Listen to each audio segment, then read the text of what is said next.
Good morning student. आज की जो अपनी क्लास रहने वाली है वो है वर्कशीट नंबर 14। ठीक है, जो कि संबंधित है समांतर श्रेणियों से।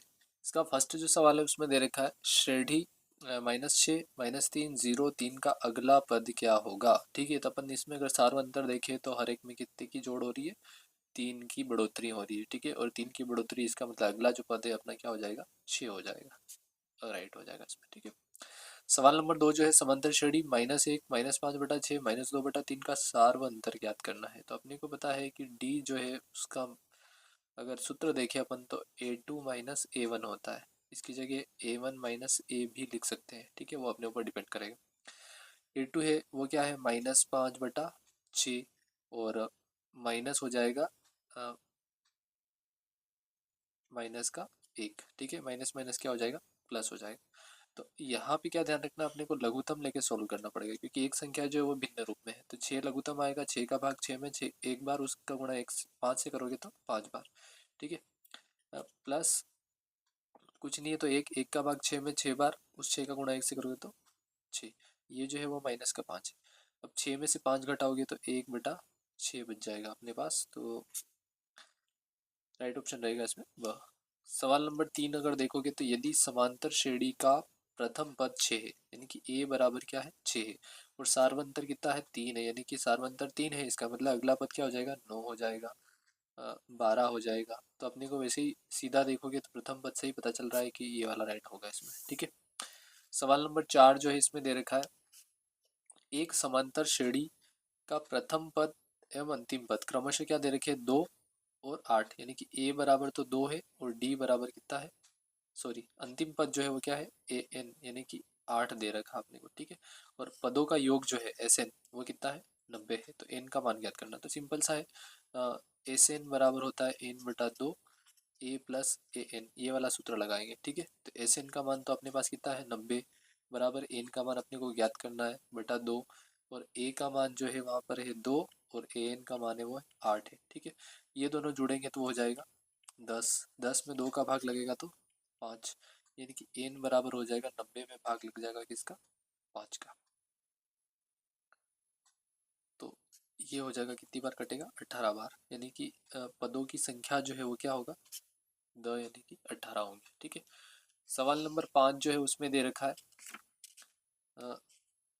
समांतर श्रेणी दे रखी है -3 -1/2 2 का 11वां पद ज्ञात कीजिए। ठीक है, तो यहाँ पर क्या है अपन अगर इसमें a का मान देखेंगे तो -3 है, d का मान अगर निकालेंगे तो -1/2 में से अपने को घटाना -3 घटाना है। ठीक है, तो माइनस माइनस क्या हो जाएगा प्लस, यानी कि 3 में से आधा घटाना है। तो 3 में से आधे का मतलब होता है 2.5, और 2.5 का मतलब होता है 5/2। ठीक है, और संख्या जो है वो बढ़ते क्रम में, इसलिए प्लस की संख्या आई। ठीक है, अब अपने को जो ज्ञात करना है वो है a11 ज्ञात करना है, यानी कि 11वां पद ज्ञात करना है। ठीक है, तो a का मान तो है अपने पास -3 प्लस 11वां पद है यानी कि 11 - 1 इंटू डी का मान है 5/2। ठीक है, आगे इसको सॉल्व करें तो -3 प्लस 10 गुणा 5/2। ठीक है, 2 का भाग इसमें लगाओगे तो 5 बार, 5 का गुणा 5 से करोगे तो 25, 25 में से 3 घटाएंगे तो 22, यानी कि राइट आंसर जो है वो अपना क्या रहेगा 22 रहेगा। ठीक है, सवाल नंबर 6 जो है उसमें दे रखा है यदि समांतर श्रेणी का 7वां पद यानी कि A7 दे रखा आपने को कितना है 34। ठीक है, और एक और दे रखा है 13वां पद यानी कि A13 बराबर कितना है 64। ठीक है, यहाँ पे अगर सूत्र में मान रखे अपन तो 7वें पद के रूप में अपन लिख सकते हैं a प्लस एन का मान है 7 माइनस 1 इंटू डी, तो ये हो जाएगा a प्लस 6d। इसी तरीके से यहाँ हो जाएगा a प्लस 12d बराबर, मतलब एक कम हो जाएगा 64, और a प्लस 6d बराबर कितना है 34। अपने पास दो समीकरण आ गए। अब दो समीकरण में अपने को पता है कि एक a जो है चर राशि a जो है वो दोनों में समान है, तो अपन क्या करेंगे पहली समीकरण में से या फिर पहली जिसको दिया अपन ने तो पहली एक में से दो घटा लेंगे, यानी कि समीकरण एक माइनस समीकरण क्या हो जाएगा दो कर लेंगे। ठीक है, तो समीकरण एक तो अपने पास है a प्लस 12d बराबर 64। इसी तरीके से दूसरी जो है a प्लस 6d बराबर कितना है 34। माइनस करेंगे तो ये माइनस हो जाएगा, ये कट जाएगा पूरा, 12 में से 6 घटाएंगे तो 6d। ठीक है, 64 में से 34 घटाएंगे तो क्या बचेगा अपने पास, 30 बचेगा। यानी कि डी बराबर हो जाएगा 30/6। डी का जो मान आया वो कितना आ गया, 5। अब डी का मान किसी भी समीकरण में रख देते हैं, तो a+6 गुणा 5 बराबर अपने पास है 34। तो a बराबर हो जाएगा 34 माइनस 30 यानी कि 4। ठीक है। अब इसने जो कहा था यहाँ पे 18वां पद ज्ञात करना है, सवाल थोड़ा बड़ा है ये।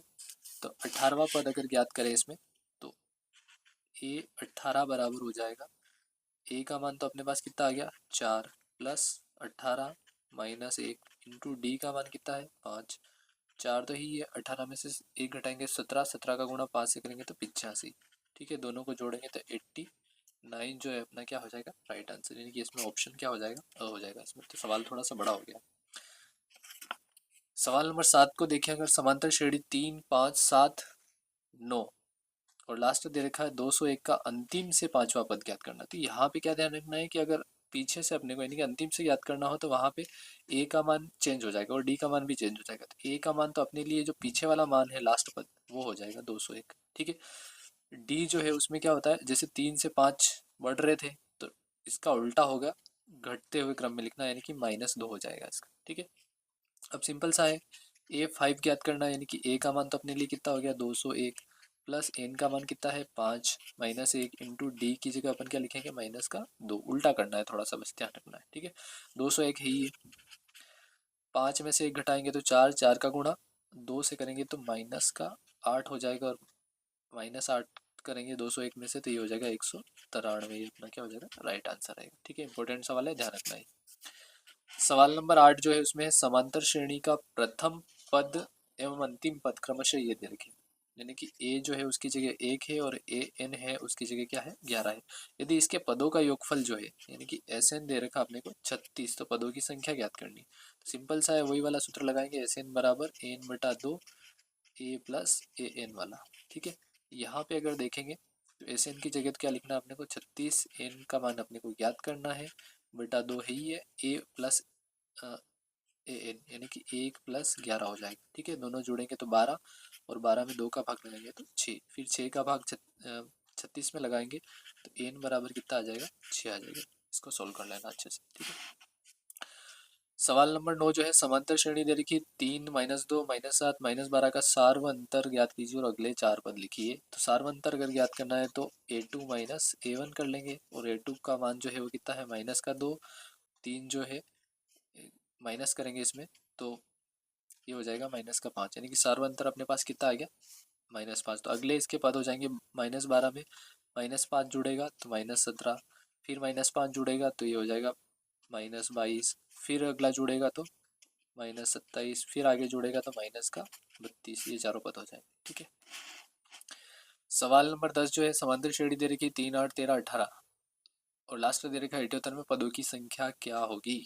ठीक है, सेम वही है, ए का मान अपने को पता है 3, ए एन का मान पता है कितना 78, पदों की संख्या निकालनी है तो सूत्र लगाना पड़ेगा ए एन बराबर A plus N minus 1 into D वाला।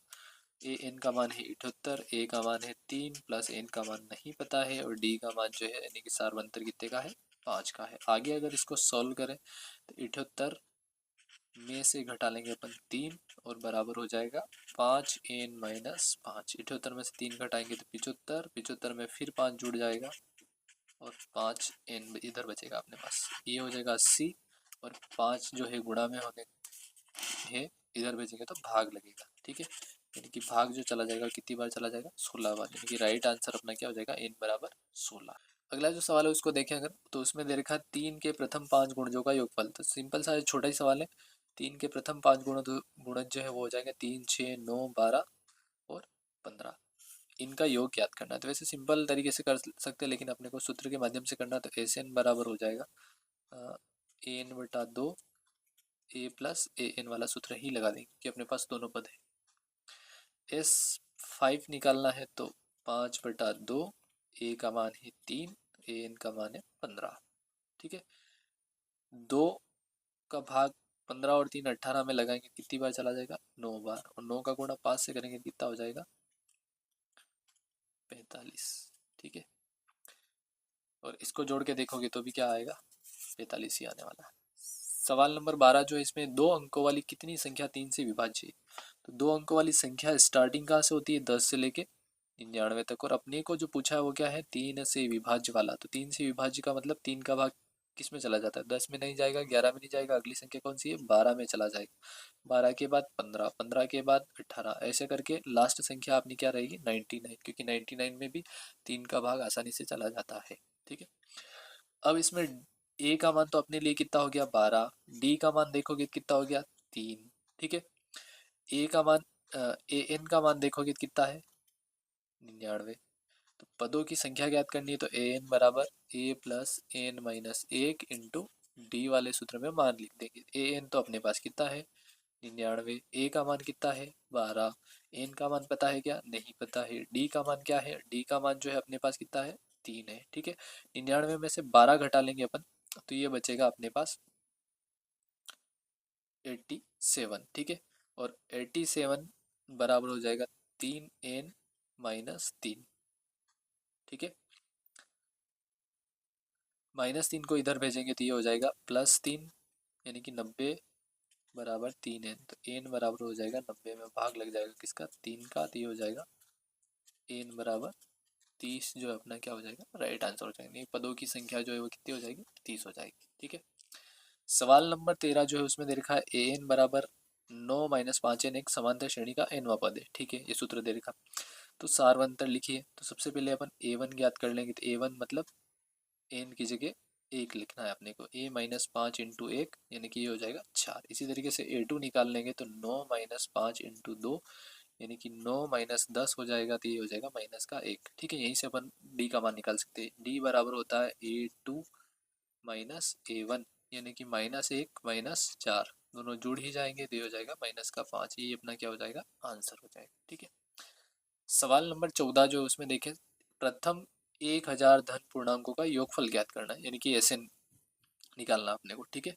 तो प्रथम धन पूर्णांक लिखने यानी कि पहला 1 2 3 ऐसे करते हुए लास्ट अपना कौन सा है, 1000 है। ठीक है, और एस एन बराबर n बटा 2 ए प्लस ए एन, ये वाला सूत्र जो है इसमें अगर मान लिखें तो एन जो है उसकी जगह तो अपना कितना हो जाएगा, 1000, क्योंकि 1000 पद है अपने पास, बटा 2 हो जाएगा। ए का मान जो है वो कितना है, 1 है, एक ए एन जो है उसका मान कितना है, 1000 है। ठीक है, इसमें भाग लगाएंगे कितनी बार चला जाएगा, 500 बार, और अब अपने पास डिजिट जो बचा है वो क्या है, 500 का गुणा हो जाएगा 1001 से। ठीक है, अब देखें आगे, तो 500 का गुणा 1 से करेंगे तो कितना आएगा, 500, 2 जीरो अपने पास ऑलरेडी है ये, फिर 500 का गुणा 1 से हो जाएगा तो 500, यानी कि ये जो संख्या है वो अपने पास क्या आया है, 5,05,000। ये अपना क्या हो जाएगा, आंसर हो गया। ठीक है, 0 और 50 के बीच की विषम संख्याओं का योग क्या होगा। तो 0 और 50 के बीच में अपने को देखनी जो है वो क्या है, विषम संख्या। तो सबसे पहली विषम संख्या क्या होगी, 1, अगली 3, फिर 5, 7, ऐसे करते हुए लास्ट संख्या जो होगी वो क्या होगी, 49 होगी। ठीक है, और इन सभी संख्याओं का क्या ज्ञात करना अपने को, योग ज्ञात करना। तो यहाँ पे अगर ध्यान से देखोगे तो ए का मान तो 1 हो गया, डी जो है उसका मान कितना हो गया, 2, क्योंकि गैप जो है हमेशा कितने का रहेगा, इसमें 2 का ही रहेगा। ए एन जो है उसका मान कितना हो गया, 49। अगर इसमें संख्याओं का योग जो है अगर वो ज्ञात करना है तो एस एन बराबर हो जाएगा एन बटा 2 ए प्लस ए एन। ठीक है, एन का मान यहाँ पर जो है वो विषम संख्याएं जो होती है 50 तक, वो आधी संख्या होती है यानी कि 25 होगी। एन अगर देखोगे तो यहाँ पे कितना लिखना पड़ेगा अपने को, 25, तो 25 बटा 2 हो ही जाएगा। ए का मान अपने को पता है 1 है, ए एन का मान कितना है, 49। ठीक है, 25 बटा 2 और गुणा हो जाएगा 50 का, 25 बार 25 का गुणा 25 से करेंगे तो क्या हो जाएगा, 625 अपना क्या हो जाएगा, राइट आंसर। इस तरीके से ये जो क्लास है इसको अपन यही समाप्त करते हैं। धन्यवाद।